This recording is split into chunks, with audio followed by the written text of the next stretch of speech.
നമസ്കാരം. ഈ ലോക പ്രമേഹ ദിനത്തിൽ വളരെ പ്രധാനപ്പെട്ട ഒരു കാര്യം പങ്കുവയ്ക്കാനാണ് ഞാൻ ആഗ്രഹിക്കുന്നത്. അത് മറ്റൊന്നുമല്ല, നമ്മുടെ സമൂഹത്തിൽ പൊതുവെയുള്ള ഒരു ധാരണ, പ്രമേഹത്തിന് ആരെങ്കിലും മരുന്നുകൾ സ്റ്റാർട്ട് ചെയ്താൽ, പ്രത്യേകിച്ച് ഇൻസുലിനോ ഗുളികകളോ ഒക്കെ സ്റ്റാർട്ട് ചെയ്ത് കഴിഞ്ഞാൽ ജീവിതകാലം മുഴുവൻ ആ മരുന്ന് കഴിക്കണം എന്നുള്ളൊരു ധാരണയുണ്ട്. എന്നാൽ ഏറ്റവും പുതിയ പഠനങ്ങളും അമേരിക്കൻ ഡയബറ്റീസ് അസോസിയേഷൻ പോലുള്ള പ്രമേഹത്തിൻ്റെ ആഗോള സംഘടനകളുമൊക്കെ പുറത്തുവിട്ട പഠനങ്ങൾ സൂചിപ്പിക്കുന്നത്, നമുക്ക് ചില കാര്യങ്ങൾ ജീവിതത്തിൽ ശ്രദ്ധിക്കാൻ സാധിക്കുമെങ്കിൽ മരുന്നുകൾ പൂർണ്ണമായോ അല്ലെങ്കിൽ ഭാഗികമായോ നിർത്താൻ സാധിക്കുമെന്നുള്ള ഒരു ലേറ്റസ്റ്റായ ഏറ്റവും പുതിയൊരു വിവരം നിങ്ങളുമായി പങ്കുവയ്ക്കാൻ ആഗ്രഹിക്കുകയാണ്. എന്തൊക്കെയാണ് ആ കാര്യങ്ങൾ നമുക്ക് നോക്കാം. കൂടുതലായിട്ടൊന്നുമില്ല, 7 കാര്യങ്ങൾ മാത്രമേ ഉള്ളൂ.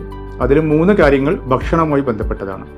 അതിൽ ഏറ്റവും പ്രധാനപ്പെട്ടത് നമ്മുടെ റിഫൈൻഡ് ഷുഗർ, ഈ വെള്ള പഞ്ചസാര, അതുപോലെ വെള്ള അരി, ഇതുമായി ചേർന്ന എല്ലാ ഭക്ഷണങ്ങളും നമ്മുടെ ജീവിതത്തിൽ പരിപൂർണമായിട്ട് ഒഴിവാക്കുക എന്നുള്ളതാണ്. വെള്ള അരി എന്ന് പറയുമ്പോൾ വെള്ള അരി കൊണ്ടുള്ള പുട്ട്, അപ്പം, വെള്ളപ്പം, വെള്ളച്ചോറ്, ഇത് കംപ്ലീറ്റ് ആയിട്ട് ഒഴിവാക്കാം. അരി ഒരു നേരം വളരെ മിതമായ രീതിയിൽ തവിടോട് കൂടിയ അരിയാണ് നമ്മൾ കഴിക്കേണ്ടത്. അതുപോലെ തന്നെ റിഫൈൻഡ് ഷുഗറോ അല്ലെങ്കിൽ അതടങ്ങിയ മറ്റ് ഭക്ഷണങ്ങളോ കംപ്ലീറ്റ് ആയിട്ട് ഒഴിവാക്കുക. ഇതാണ് ഏറ്റവും പ്രധാനപ്പെട്ടത്. രണ്ടാമത്തെ ഭക്ഷണമായി പ്രധാനപ്പെട്ട കാര്യം എന്ന് പറയുന്നത്, നമ്മളൊക്കെ ഒരു 6 മണിക്കൂർ ഉറങ്ങുന്ന ആളുകളാണെങ്കിൽ ഏകദേശം ഒരു 14-15 മണിക്കൂറും ഇടവിട്ട് ഭക്ഷണം കഴിച്ചുകൊണ്ടിരിക്കുന്ന ആൾക്കാരായിരിക്കും.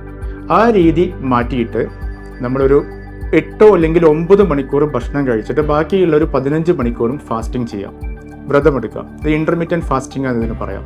അത് വലിയ ബുദ്ധിമുട്ടുള്ള കാര്യമൊന്നുമില്ല. ഇപ്പോൾ രാത്രി ഒരു 7 മണിക്ക് ഭക്ഷണം കഴിച്ചു കഴിഞ്ഞാൽ പിറ്റേന്ന് രാവിലെ 9 മണിക്ക് ഭക്ഷണം കഴിക്കുന്ന ഒരു സിസ്റ്റം കൊണ്ടുവന്നു കഴിഞ്ഞാൽ ഇൻ്റർമീഡിയൻറ്റ് ഫാസ്റ്റിംഗ് നമുക്ക് നടപ്പിലാക്കാവുന്നത് വളരെ ചെറിയൊരു കാര്യമാണ്.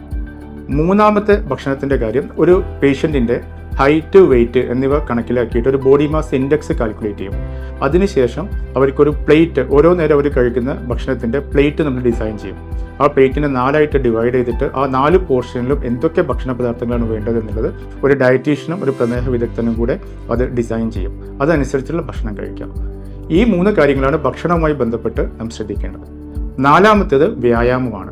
വ്യായാമം എന്ന് പറയുമ്പോൾ കുറേ നമ്മൾ ഓടിയിട്ടോ ചാടിയിട്ടോ ജിമ്മിൽ പോയതുകൊണ്ടോ മാത്രം കാര്യമില്ല.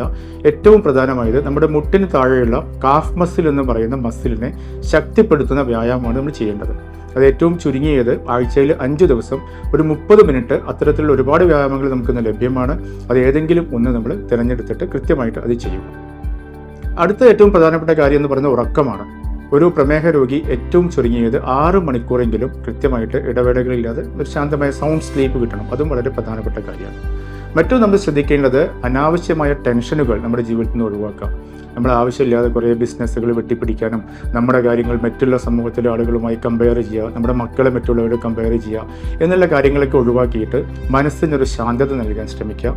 യോഗ പോലുള്ള കാര്യങ്ങൾ അതിന് പ്രാക്ടീസ് ചെയ്യാം. അത് വളരെയധികം എഫക്റ്റീവാണ്. പിന്നെ ഏറ്റവും 7ാമത്തെ അവസാനത്തെ കാര്യം എന്ന് പറയുന്നത് വൈറ്റമിൻ ഡി ആണ്.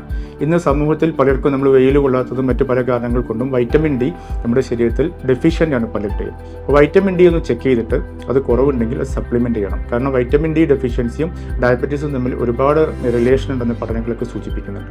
അപ്പോൾ ഞാൻ ഈ പറഞ്ഞ 7 കാര്യങ്ങൾ വളരെ ലളിതമായ കാര്യങ്ങളാണ്. ഇത് കൃത്യമായി ശ്രദ്ധിച്ചാൽ ഒരു പക്ഷേ മുഴുവനായിട്ടോ അല്ലെങ്കിൽ നല്ലൊരു എക്സ്റ്റെൻഡ്, വലിയൊരു ശതമാനം വരെ മരുന്നുകളും ഇൻസുലിനും ഒക്കെ അത് നിർത്താൻ നമുക്ക് സാധിക്കും.